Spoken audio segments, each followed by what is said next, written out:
In this video, we're going to go through the constructions that you learned about in class.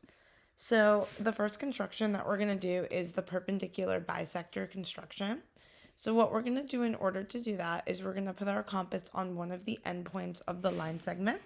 And it doesn't matter exactly how far we open it. Some people like to open it all the way up to B, but it doesn't matter. As long as you're more than halfway down the line segment, you'll be good to go. And I'm just going to make a big arc below, a big arc above. You could do full circles if you want, but I prefer not to do full circles because it's going to be really messy. Using the same distance on my compass, or the same hole if you're using the flat red compass, I'm going to go over to the other endpoint and use the same exact radius on my compass. And as long as you see the top and the bottom intersection, you're all good. If you're not seeing the intersection, you might not have extended your arcs far enough, or you might not have used a distance that was more than halfway down the line segment, so just try again. And then right through those intersection points, you can draw your perpendicular bisector. Now, perpendicular bisector is a two-part word. The perpendicular part means that where the bisector that we just constructed and where the original line segment intersect, 90-degree angles are formed. That's the perpendicular part. There's a 90-degree angle here, here, here, and here. All four of these are 90-degree right angles because these lines are perpendicular. And the bisector part means that our bisector that we just constructed is splitting the line segment in half into two congruent parts. So from here to here is congruent to from here to here. And that also means that this point over here is the halfway point of the line segment. So it's the special point called the midpoint of the line segment. The next construction that we're going to do is a perpendicular line through a point. Now, it doesn't matter if the point is on the line, like it is here. Notice how point P that we're going to make the line pass through is on the line, or if the point is off the line, it doesn't matter. It is the exact same steps for both. Notice how point P is where the line is going to pass through, and notice how it's not in the middle of the line segment. This is different than the perpendicular bisector construction because perpendicular bisector is when you're splitting a line segment in half. For a perpendicular line, it doesn't necessarily have to split the line segment in half. I'm going to put my compass on point P. And I'm just going to open my compass to any distance and make an arc. And the only thing that needs to be true about this arc is that it needs to intersect the line segment in two spots. Once we have those 2 points of intersection, we know exactly where to put our compass next. I'm going to just darken those points. I'm going to put my compass on this point of intersection first, and you can use the same distance, but to make my construction less messy, I'm just going to open a little bit wider so my arc could be down below. And then whatever distance I used on my compass here, I'm going to use the same one on the other intersection point. So the only difference between this construction and the perpendicular bisector was that initial first arc that intersected the line segment in two spots. It's a little difference, but it does impact the construction. This one is 3 arcs rather than the 2 arcs from the perpendicular bisector. And the only thing we know about this line that we just constructed is that it's perpendicular to the original line. So there are right angles that are formed. We don't know anything about how it's splitting the line segment. This is just a regular plain perpendicular line. Now we're going to do a parallel line through point P. And the way that I'm going to do this first is I'm going to do it using the idea that 2 lines that are perpendicular to the same line have to be parallel to each other. So I'm going to make 2 lines that are perpendicular to the same line, and they will have to be parallel. So it's going to use the perpendicular line construction that we just did before. And then I'll show it a different way after that, and you can do whichever way you like better. So first I'm going to put my compass on point P. And I'm going to open my compass. It doesn't matter the exact distance. The only thing that matters is that I need to make an arc that intersects the line in two spots, just like before. So I have this intersection point and this intersection point. And now I'm going to take my compass and I'm going to put it on each of those intersection points. And it doesn't matter what distance I use. The only thing that matters is whatever I used on this, I'm going to use on this one. I hope I used a big enough one to see an intersection. I did not. So I'm going to try that one more time. If you don't see an intersection, it means you probably didn't use a big enough distance on your compass. Make it a little bit bigger. There we go. Definitely we'll see an intersection this time. So whatever I use on this intersection point, I'm going to use the same on this intersection point. And then using my straight edge, and let me just fix that over here. Okay. Using my straight edge, I'm going to connect from the intersection up, and it should go right through point P. I'm actually going to redo that because I want to give myself a little bit more space up here, and you'll see why in a second. So right now, what we have constructed is a line that is perpendicular to the original line. So same construction we did before. So now what we're going to do is we're going to make another line, but that's perpendicular to this line. And since this and the new line that we're constructing will both be perpendicular to this line, it will ensure that they're parallel to each other. So I'm going to take my compass and I'm going to put it once again on point P. And I'm going to use a different color for this construction so we can see, for this part of the construction, so we can see what the arcs belong to. And all we have to do is make sure that we intersect in two spots. And I intersected over here the line, and I intersected over here the line. And so now all I'm going to do, same thing as before, is I'm going to go over to each intersection point. It does not matter what distance you use. I'm just going to make it a little bit bigger so my construction's less messy. Going to swing an arc. And then using the same distance, I'm going to go over to that other intersection and swing the same arc until I see an intersection. Then using my straight edge, and I'm just going to use a different color for this. Using my straight edge right through that intersection, I'm going to make a line, and it should come really close to passing right through point P.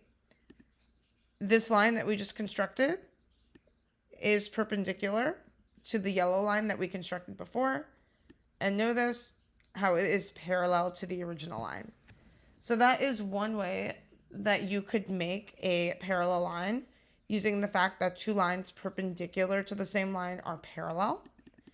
There's one more way that you could construct a parallel line, and I'm going to backtrack over here so I can show you, and you might like this way better, or you might like the first way better. You could do it whichever way you want to do it.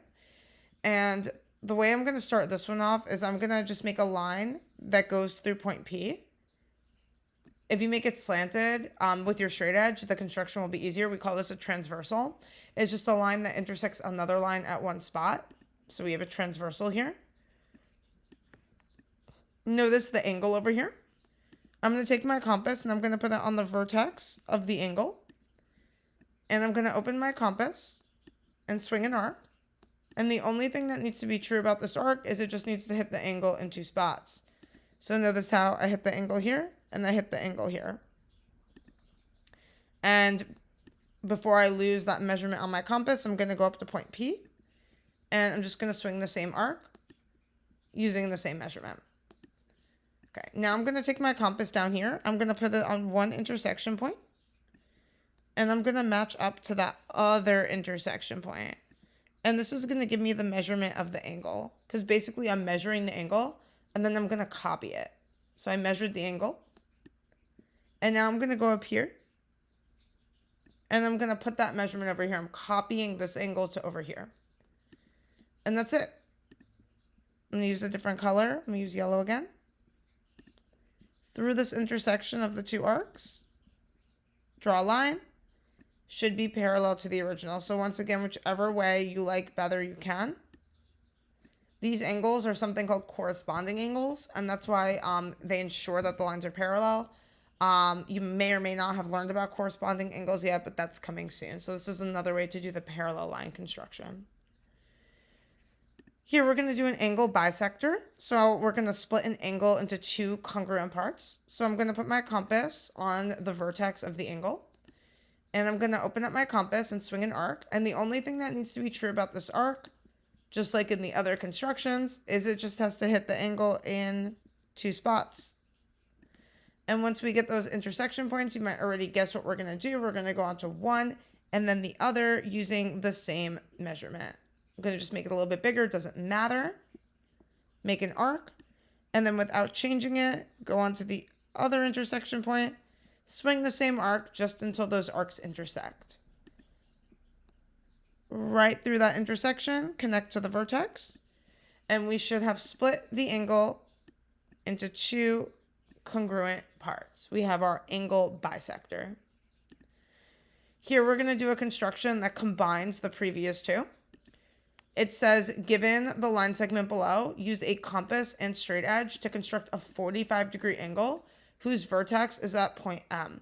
So let's think about where 45 degrees comes from. If we construct a 90-degree angle and then we cut it in half, we get 45. So what I'm going to do is I'm going to do a perpendicular line through point M. I can't just do a perpendicular bisector, even though that will create 90-degree angles, because it does specifically say the vertex of the angle has to be point M. So it does mean that the right angle has to be at point M. So we do need to make a perpendicular line through point M. And then once we have the perpendicular line and we have that 90-degree angle, we can just bisect it in order to get the 45-degree angle. So for the purposes of our construction, I'm just going to extend with my straight edge this line segment, and you can do that in constructions. And the reason I'm going to do that is because when I put my compass on point M, I need to make sure that I make an arc that intersects the line segment in two spots.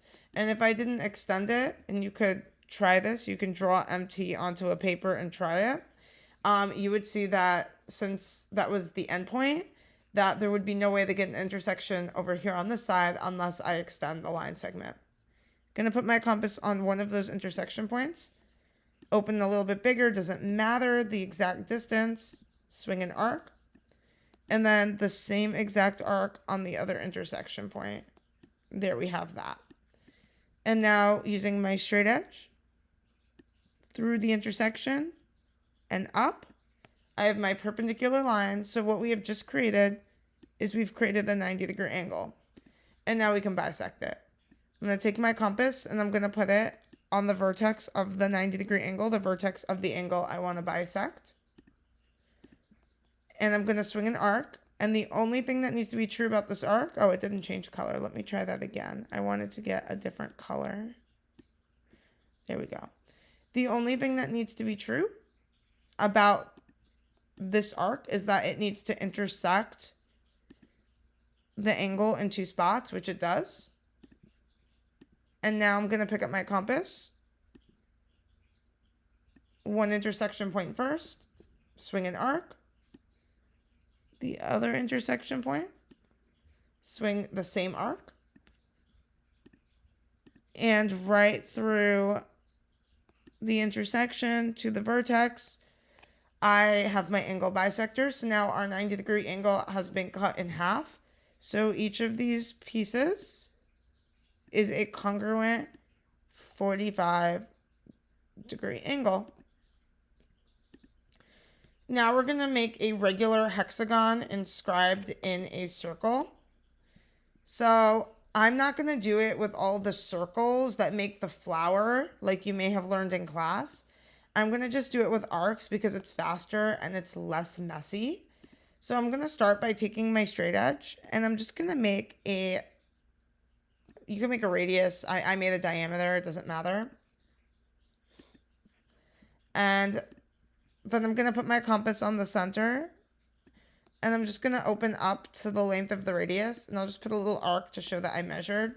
If I don't put an arc to show I measured, nobody knows I used my compass. And I'm going to use the same measurement the whole time, so I'm not going to adjust my compass. If you're using a flat compass, make sure you remember what hole you're using. So I just went over here to where the radius intersects the circle. And using the length of the radius as the measurement on my compass, I just swung this arc. And now I'm going to go over to that intersection point where that arc intersects a circle. And I'm going to make the same arc. And then I'll go over to where that arc intersects a circle. Make the same arc. And mine is not going to be 100% accurate because I am using the computer. Make an arc.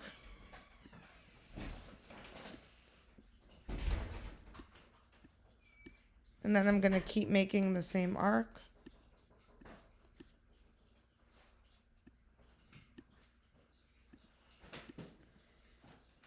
And if I did this right, my last one should end up right back where I started.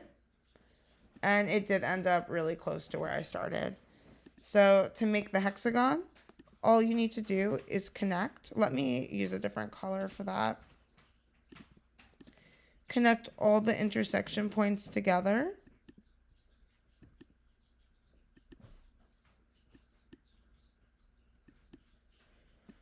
And you have the regular hexagon. For the equilateral triangle inscribed in a circle, it is the same thing. The only difference is, instead of connecting all 6 points together, if you connect every other point together, sorry, let me start with this one. It doesn't matter which one you start with. Every other one together, you get an equilateral triangle inscribed in a circle. So it is the same construction. For the square inscribed in the circle, I'm going to start off by making a diameter. Let me try to actually get it through the center. I'm going to move it up. It's hard on the computer. Should go right through the center if it's a diameter. Then what I'm going to do is I'm just going to make a perpendicular bisector. I'm going to put my compass on an endpoint. Doesn't matter how much you open. Just got to be more than halfway. Make an arc up and down. And then using the same measurement, I'm going to go over to the other endpoint of the diameter. And I'm going to make the same arc. And right through those intersection points, I'm going to draw my perpendicular bisector.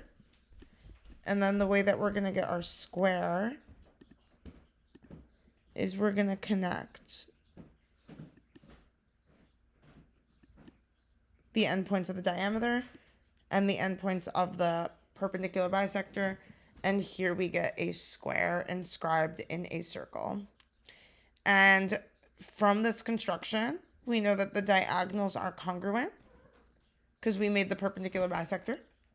We also know that the diagonals are equally split in half because we have the perpendicular bisector.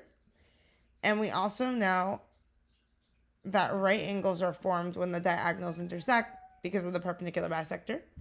And as you guys know, another property of a square is that all the sides are equal. And also, all of the corner angles are in fact 90-degree angles. So lots of things we know about squares now from this construction. If you need to make a square that's not inscribed in the circle, it's a little bit more complicated. So what I'm going to do in order to do that is I'm going to make a 90-degree angle here, a 90-degree angle here, and then measure the sides and make sure that they're the same length. And let me just make my line segment a little bit smaller, else my compass is not going to be able to measure it on the computer. There we go. So for the purposes of my construction, I'm just going to extend my line segment a little bit this way. Oops.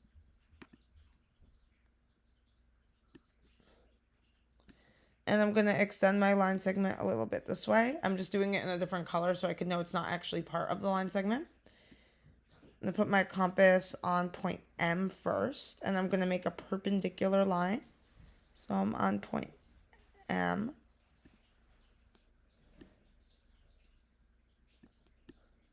And I'm just going to make an arc that intersects the line segment in two spots. And you know what? I'm just going to do it to T at the same time because why not? Same thing, line segment that intersects in two spots. Then I'll go over to one of the intersection points first. Make it a little bit bigger. It doesn't matter the exact distance.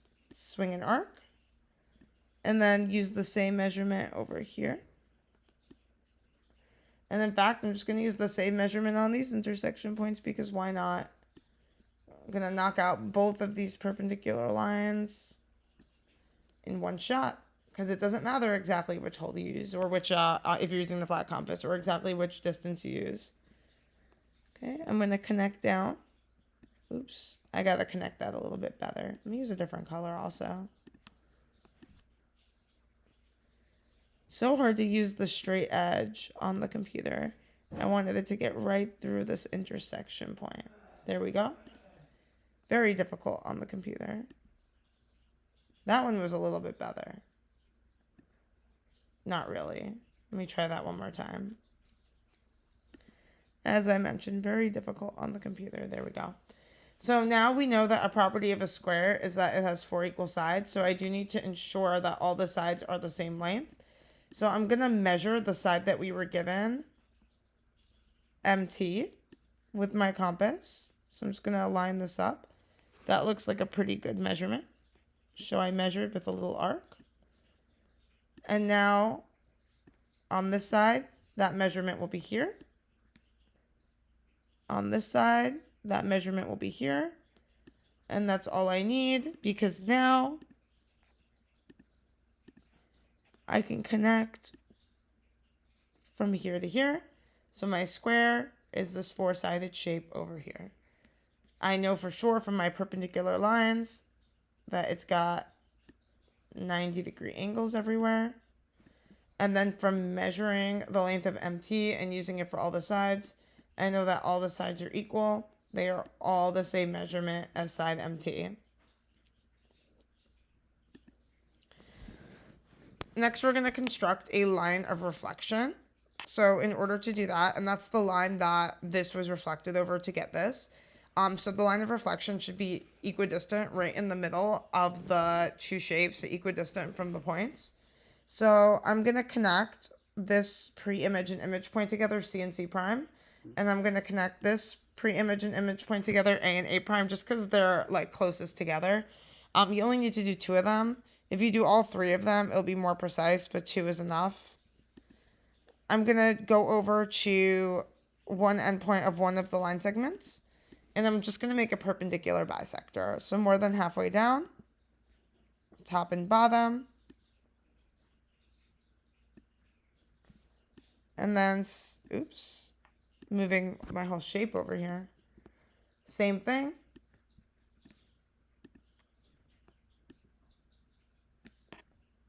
And the straight edge is definitely the hardest part on the computer. There we go. So that's the line of reflection. But in order to just be really accurate, we should do this construction again with this line segment over here. But it should be in the exact same spot. It just gives us more accuracy. Doing it with 2 pairs of pre-image and image points.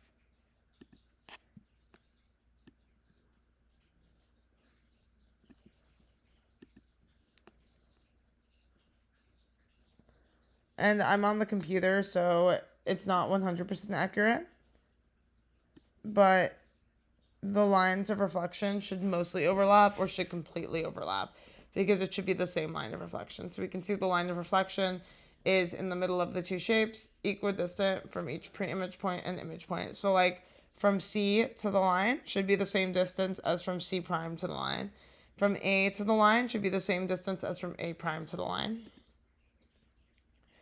If we want to reflect a figure over the line, that's going to be a little bit more difficult because we have to make sure that, for example, for point Y, that we take it an equal distance across the line from where it is now. So if it's this distance from the line here, we have to make sure it's the same distance on the other side.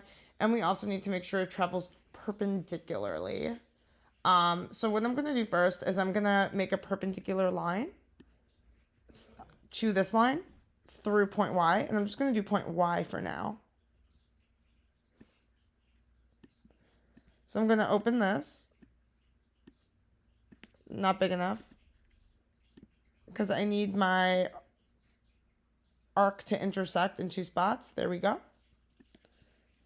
Now, just like we did before, I'm going to go over to each intersection point. And you could use the same distance. You could make it a little bit bigger like we've been doing. As long as you see where they intersect, you're good to go.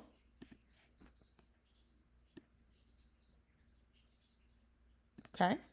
So that's my perpendicular line. So I know that the image of y over the line needs to follow along this line. And now I just need to make sure that I measure the distance and I make it an equal distance. So I'm going to go on point Y. And then I'm just going to measure to the line, which is here. And I'll put a little arc to indicate I measured, else nobody knows I measured. So then I'll go right here. So the point should be right here. That's our point Y prime. It's going to go a little bit messy now because I'm going to do the same construction with the other points. So I'm going to do X next. So, oh, the color didn't change. I wanted a different color. Gotta use a little bit bigger. Remember, all I gotta do is intersect the line in 2 spots, but I gotta make sure I do. I'm gonna go over to one intersection point. We're just gonna make it a little bit bigger so it's not super messy. And then using the same distance, I'm gonna go over to the other intersection point. Oh, my compass keeps moving. Okay, I think that's the best I'm getting on the computer. It keeps moving.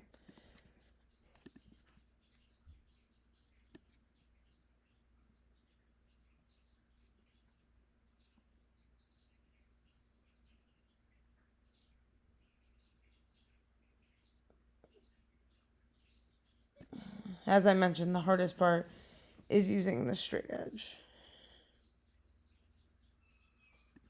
Okay. There we go. Okay, so it's going to fall along this perpendicular line, and sorry, sometimes on the computer it's not 100% accurate. The compass moves, and we could see it move. Okay, so I'm going to measure to the line. And then I want the same distance on the other side of the line.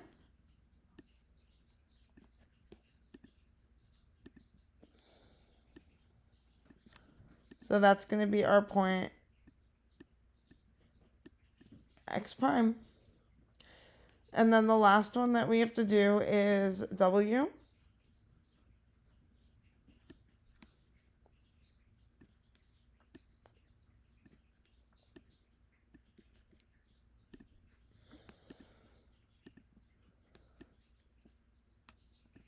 And then I'm going to go over to each of those intersection points.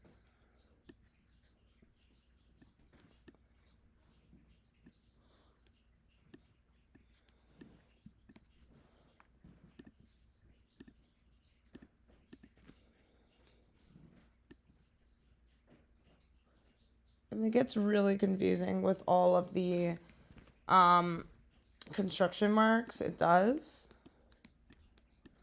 It gets really messy. Gonna measure to the line.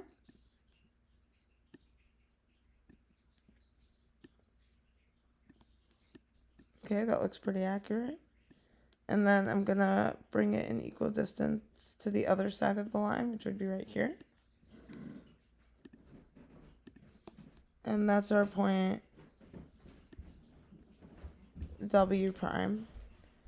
And now I'm going to connect it all together.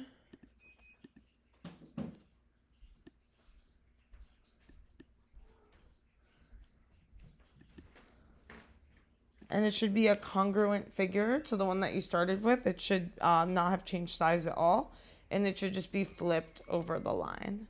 So W got flipped over the line, X got flipped over the line, and Y got flipped over the line. So we have correctly reflected it. So when you're reflecting a figure, you need to make sure the distances stay the same on either side of the line of reflection. And you also have to make sure that the points are traveling perpendicularly down a perpendicular line. The last construction we're going to do in this video is translating a figure. So in order to translate it along this directed line segment, what I'm going to do first is I'm going to get the length of this directed line segment of what's here from it as best as I can. And once again, it's not 100% accurate on the computer. Okay, that's pretty good. So then what I'm going to do is I'm going to go over to each of the points as best as I can. And I'll swing an arc with the distance of the directed line segment.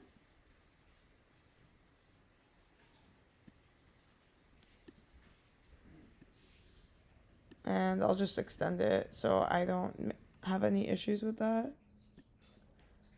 Okay. So somewhere along this arc is where the image point's going to fall. So now in order to see exactly where, what I'm going to do is I'm going to take my compass and I'm going to put it at the top of the directed line segment. And then I'm going to open up my compass to the point. And I'm going to do point P3 first. And I'll just use a different color. I'll use yellow. Okay, there we go. And then once I have that measurement, using the same measurement, I'm going to go to the bottom of the directed line segment, swing an arc, and see where it intersects the original one. So this over here, where my two arcs intersect, and I just had that black arc be long enough, is P3 prime. So that's the image. And the reason why that's the image, and I'll just show you really quickly, is because what we did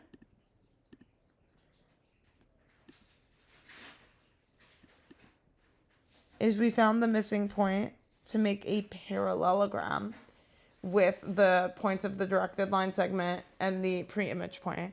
So when we translate, we have to move along parallel lines. So what we did here is we actually made a parallelogram, and that's why this construction works. Okay, I'm going to do the same exact thing for point P2. I'm going to go onto the top of the directed line segment, point A, and I'm going to open up to P2.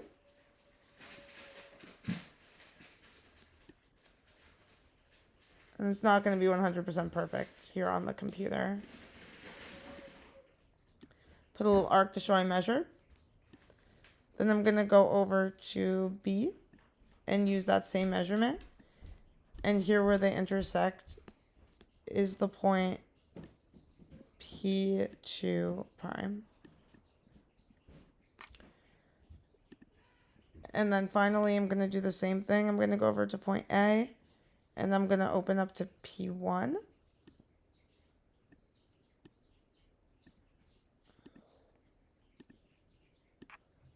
Arc to show I measured. I'm a little off, as you can see. It's not perfect on the computer. Then I'm going to go to the bottom of the directed line segment and make the arc. And that is where P3 prime will be, right here at the intersection. Okay, so now we have our points, so we just have to connect them together. I'll use orange to connect them together. So I'm gonna, oh, sorry, that was supposed to be P1. Let me change that. P1 prime. Okay, I'm gonna connect them together. I hope it's still orange. P3 prime to P2 prime to P1 prime and back here. And notice how all that happened to the figure was that it shifted. It shifted down, which was the direction that the directed line segment was facing, and kind of slanted, which is how the directed line segment was showing. So it just slid along the directed line segment.